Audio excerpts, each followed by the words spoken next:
Começando esse vídeo, eu já quero te dizer que vai ter spoiler de Homem-Aranha No Way Home. Mano, já estamos no dia de estreia aqui. Se você entrar nesse vídeo achando que não vai ter spoiler, você tá errado. Então, mano, já que a gente tá aqui pra falar sobre Homem-Aranha No Way Home, sem volta pra casa, já vem comigo, like, se inscreve, ativa o sino das notificações aqui no canal do GS, pra não perder nenhuma review nem nada. Amanhã, talvez, aqui a gente já solte vídeo aqui sobre a primeira cena pós-crédito e depois sobre a segunda cena pós-crédito. No outro dia, não sei como é que a gente vai fazer, mas vai ser a semana do Miranha aqui, tá bom? Então, like, se inscreve, ativa o sino das notificações e vem comigo. Bem, com certeza você já deve iniciar esse vídeo aqui. Se aí você ainda não viu o filme, você deve se perguntar: Tobey Maguire e Andrew Garfield estão no filme? Fica aí o questionamento. Talvez eu te responda ainda nesse vídeo. Mas bora lá. O filme se desenvolve muito rápido e vai acelerando ainda mais, de uma forma que não é ruim. É uma forma bem dinâmica que não dá tempo nem pra você parar pra comer pipoca, mano. Tu tem que ficar de olho porque todo tempo tá acontecendo alguma coisa importante na tela. E se você não prestar atenção, tu vai perder, mano. Bem, isso não é, pra mim, nem um pouco ruim. Eu gosto de filmes que eles se desenvolvem rápido, não enrolam, explicam bem. É isso, pronto e vambora. Não precisa ficar explicando muito. A gente tá no universo de filmes de herói, mano. Chegamos num ponto que não precisa explicar tanta coisa mais. Tá lá, é isso e acabou, tá ligado? E o filme é um completo fanservice. O tempo inteiro o filme vai te entregando serviço. O serviço para fã. E é basicamente isso que vai acontecendo a cada momento. Vamos começar falando do primeiro fanservice que aparece no filme aí. O Demolidor. O Homem-Aranha precisa de um advogado pra defender ele. E o Matthew Murdock defende ele no caso. E aparentemente consegue resolver com grande facilidade o problema ali do Peter. Porque o problema é que a gente achou que pudesse ser um dos maiores de todo o filme, que é aí o processo do Peter, do Tom Holland, dele ter matado o Mistério ou algo do tipo. Mas a gente descobre que o Matthew Murdock resolveu aquilo com facilidade. Mas isso tem consequências. Claro, hoje agora todo mundo sabe que ele é um Homem-Aranha. A opinião pública tá dividida se ele matou ou não matou o Mistério. E aí também tem aí o J. Jonah Jameson, que tinha aí um jornalzinho de fundo de garagem aí num blog de um site. E basicamente agora ele tem um jornal mesmo em Nova York, que é basicamente um horário nobre que passa na televisão, estúdio, equipe e tudo mais. Que ele cresceu falando mal do Homem-Aranha, basicamente, né? E se deu certo, ele continuou fazendo isso até o final do filme. Bem, não é coincidência que a pré-estreia desse filme tenha saído no mesmo dia que o episódio de Gavião Arqueiro, que foi o último episódio agora que saiu, o episódio 5, o episódio Ronin, que é basicamente o episódio que aparece o Rei do Crime, confirmando pra gente que o Rei do Crime do universo das séries da Netflix ali, do Demolidor, está no universo Marvel também, junto com o Demolidor que está no filme do Homem-Aranha. Os dois aparecem no mesmo dia em locais diferentes. Olha só que loucura. E é muito louco ver o Matthew Murdock mostrando um pouquinho dos seus poderes. Alguém ativa uma pedra dentro da casa do Homem-Aranha e ele cata. Nem o Peter previu aquilo que sua sua aranha, mas o Demolidor previu. Bem, explicando um pouco mais sobre os vilões desse filme, eles em si não são maus. Aparentemente eles só têm um medo de morrer. A gente vai desenvolver e falar um pouco mais sobre isso daqui a pouco. O Doutor Estranho real tenta pegar uma caixa em um determinado momento do filme, tipo a caixa que prende os vilões naquela prisão da cripta debaixo ali do Sanctum Sanctorum. Ele tem uma caixa ali que consegue enviar todos os vilões de volta pra casa. E basicamente o Peter rouba aquilo. E é a cena que a gente vê no trailer dos dois duelando e tudo mais. E bem, basicamente o Doutor Estranho coloca o Homem-Aranha na dimensão astral. Só que, mesmo o Peter estando na dimensão astral, o corpo do Peter tem um sensor aranha. E aí o Doutor Estranho tenta pegar a caixa e não consegue porque ele fica desviando a caixa assim. Aí o Doutor Estranho fica tipo, cara, não é pra você conseguir fazer isso. Como é que você tá fazendo isso? No final desse embate, a gente também vai conversar depois aí sobre o final do embate do Doutor Estranho e do Peter, que também acontece. Bem, vamos falar exatamente sobre isso agora. No final, o Peter acaba prendendo o Doutor Estranho na dimensão espelhada sem o anel de acesso para sair. O roteiro do filme acaba por tirar o Doutor Estranho da jogada porque realmente o Doutor Estranho se tornou um pouco de um problema no universo Marvel. Como assim? Acontece um problema em Westview, todo mundo fica, Doutor Estranho, ele tem que aparecer porque ele vai resolver isso daí, Doutor Estranho. Acontece um problema em Loki, Doutor Estranho, ele tem que aparecer para resolver o problema. Então, como que eles colocam vários vilões num filme, um Homem-Aranha ali, o Doutor Estranho resolveria isso facilmente. Mas então eles tiveram que dar um jeito de tirar o Doutor Estranho da jogada e eu acho que ficou até que bom o jeito que fizeram isso. Bem, pra mim, o único defeito que o filme aparenta, que eu consegui ver, eu não sei se eu sou cego como fã, porque eu sou muito fã e eu gritei muito na sala de cinema, mas pra mim, o único defeito que o filme aparenta é o fato de que o Peter, o Homem-Aranha do Tom, pelo menos no início do filme, como ele é dependente de outras pessoas o tempo todo, é real. Ele é dependente do da MJ, do Ned, da tia dele, do Happy. Ele acaba sendo muito dependente das pessoas. E é pelo fato dele ser muito inocente, dele ser muito ingênuo e dele ter muita empatia por todos e até mesmo pelos vilões. Mas beleza, até justificável. Até o ponto de que ele vai caçar o Electro e ele pede ajuda da MJ e do Ned, que sinceramente não ajudaram em nada. Eu queria entender qual foi a parte que eles ajudaram o Peter ali. Ele faz uma videochamada, coloca até o telefone no peito aqui com a carinha dos dois, enquanto ele tá enfrentando o Electro, e basicamente o Ned e a MJ não ajudam em nada e só atrapalham e servem pra fazer ali alívio cômico. É legal como alívio cômico, mas como roteiro deles ajudarem em alguma coisa de fato, não via eles ajudando em nada, basicamente. Mas ok, isso se resolve até o final do filme. A gente acaba por descobrir nesse filme que o Wong é o Mago Supremo e não o Doutor Estranho. Bem, o Doutor Estranho, pelo que parece, se tornou o Mago Supremo sim, só que no período do blip, que ele foi apagado durante 5 anos, alguém tinha que assumir o papel dele como Mago Supremo, né? Já que ele tinha sido apagado. E o Wong assumiu esse papel. Logo, por isso que o Wong é o novo Mago Supremo e não o Doutor Estranho. Cara, gostei muito dessa explicação aí. Mas isso me levantou aí uma questão. Será que em Doutor Estranho e Multiverso da Loucura vão tentar matar o Wong pra tentarem trazer finalmente o Doutor Estranho como Mago Supremo? Isso é um problema. Isso me deixa aí um pouco apreensivo porque eu gosto muito do personagem Wong. Bem, o feitiço do Doutor Estranho deu errado. Mas não foi pelo fato de que o Doutor Estranho não sabe fazer o feitiço, ele errou o feitiço. Não, foi de fato porque o Peter ficou falando o tempo inteiro no feitiço, alterando as linhas do feitiço. Como assim, Leôncio? Bem, alguns feitiços precisam ser falados, profanados. Então eles precisam ser falados pra realizar o feitiço. Esse é um desses feitiços, um feitiço falado. E aí, tipo assim, o Doutor Estranho começou a falar: todos esquecem que o Peter Parker é o Homem-Aranha. Bem, ele falou o feitiço, o que ele queria no feitiço. E aí o Peter começou alterando o feitiço várias vezes, 5 vezes pra ser mais específico. Não, mas e a MJ? Ela é minha namorada, ela não pode esquecer. Tá, mas e o Ned? Ele é meu amigo, ele não pode esquecer. Tá, mas e minha tia? Tá, mas e o Happy? Então ele acaba por alterar o feitiço várias e várias vezes, especificamente 5, que é o porquê trazem 5 vilões, basicamente, pro filme. Vou te explicar isso já já. A trama do filme é basicamente pelo fato do Homem-Aranha, do Tom, querer salvar os vilões. Ele quer salvar todo mundo. E bem, o Doutor Estranho explica que se eles voltarem pro universo deles, eles vão morrer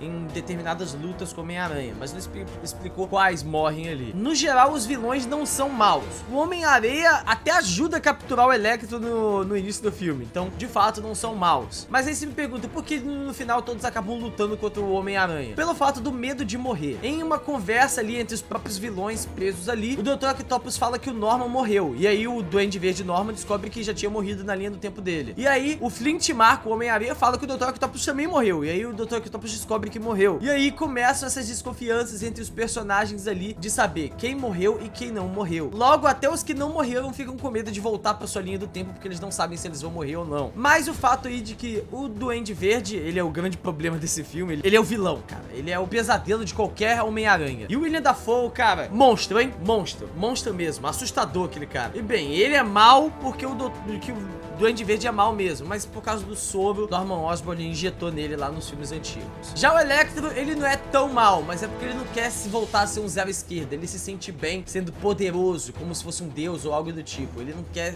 se sentir um Zé Ninguém de novo. Então é basicamente isso daí, a trama dele. E o Dr. Octopus, basicamente, ele é afetado pelas garras que fitavam aquele chip inibidor no pescoço dele. Então, basicamente, os vilões em si não são maus. E por isso o Peter quer dar uma segunda chance a eles. Como os vilões vieram parar aqui? Bem, quando o Peter alterou o feitiço 5 vezes, acabou trazendo vilões de universos infinitos, ou pelo menos ia trazer de universos infinitos, mas o Doutor Estranho consegue conter o feitiço a tempo. Por isso vieram 5 vilões aí, que são os 5 vilões principais. Não tem um 6º vilão no filme, não é o Sexteto Sinistro, porque a Sony ainda pretende fazer um filme só pro Sexteto Sinistro, então fica tranquilo quanto a isso. E também é isso que dá o fato de que por que os Homens-Aranhas vêm pra esse universo? Sim, Tobey e Andrew aparecem nesse filme, e a gente já vai falar sobre isso, porque basicamente acabam vindo infinitas pessoas pra esse universo aqui que sabem que o Peter Parker é o Homem-Aranha. E bem, inclusive os próprios Peter Parkers de outros universos. Então basicamente é por isso que o Peter, do Tobey e do Andrew vêm pra parar nesse universo. E bem, a Tia May morre e foi muito pesado, mano. Duende Verde concluiu o plano dele, libertou todos os vilões, ainda matou a Tia May pra mostrar ao Homem-Aranha o que é ter responsabilidade com as outras pessoas e o que é não exercer o poder dele como Homem-Aranha quando ele quer. Como o próprio Duende Verde diz no filme, deuses não pedem, deuses tomam. E cara, a gente até acha que a Tia May vai ficar viva depois da explosão da bomba do Duende Verde, porque ela levanta, conversa com o Peter, anda um pouco, parece um pouco abalada e tal, e fala com o Peter que não, ele fez a coisa certa, porque inclusive foi ela que influenciou ele a salvar os vilões e não a mandar eles de volta pra casa, sabendo do risco que eles corriam. Então ela fala que ele fez a coisa certa, que é isso mesmo, que com grandes poderes vem grandes responsabilidades. E aí o cinema foi água abaixo depois disso, tá? Porque foram só lágrimas. E depois disso a gente descobre que ela tinha sido perfurada pelo planador do Duende Verde, e aí ela cai perdendo muito sangue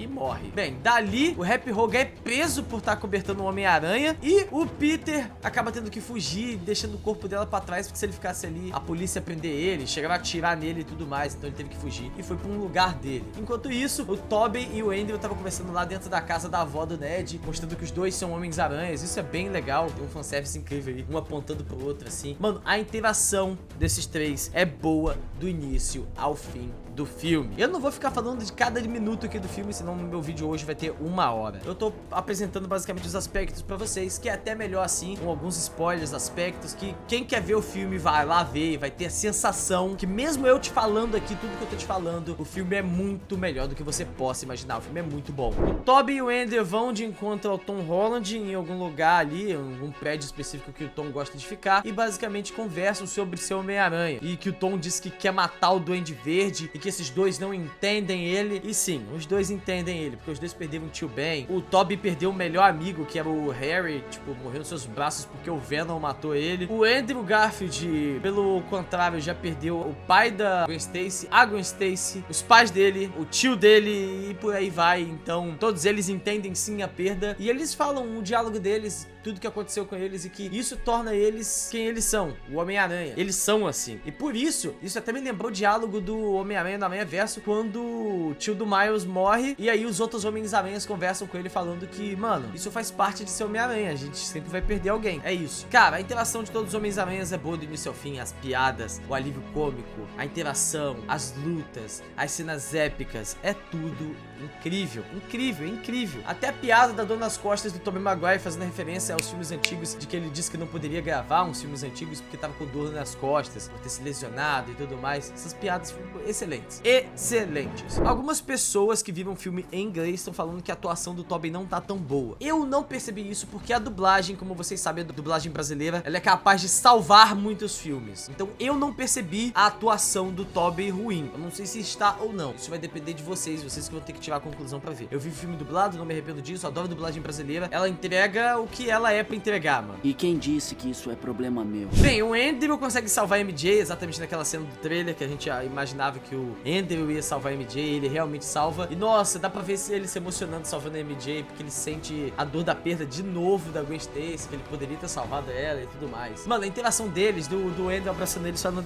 cara, eu amo vocês, sempre quis ter irmãos. Cara, isso é muito bom, velho, isso é muito bom. No final, quando eles conseguem resolver com todos os vilões, inclusive o Electro vira pra ele e fala assim, pô, mano, você tem um coração gigante, ajuda tanta gente pobre, é do Queens. Eu achei que você fosse de cor, significando tipo assim, achei que você fosse negro. Aí ele pega e fala assim, pô, mano, foi mal por ter te decepcionado. Aí o Electro vira pra ele e fala, pô, assim, tá tranquilo, eu sei que em algum universo existe um Homem-Aranha negro. Tá brincante comigo, né, moleque? Vai meter essa assim do Miles Morales agora. Existe. E a gente espera por ele em live action. Bem, no final, é um X1 franco ali entre o Peter do Tom contra o Duende Verde e, mano, ele massacra o Duende Verde, mano. Sem dó.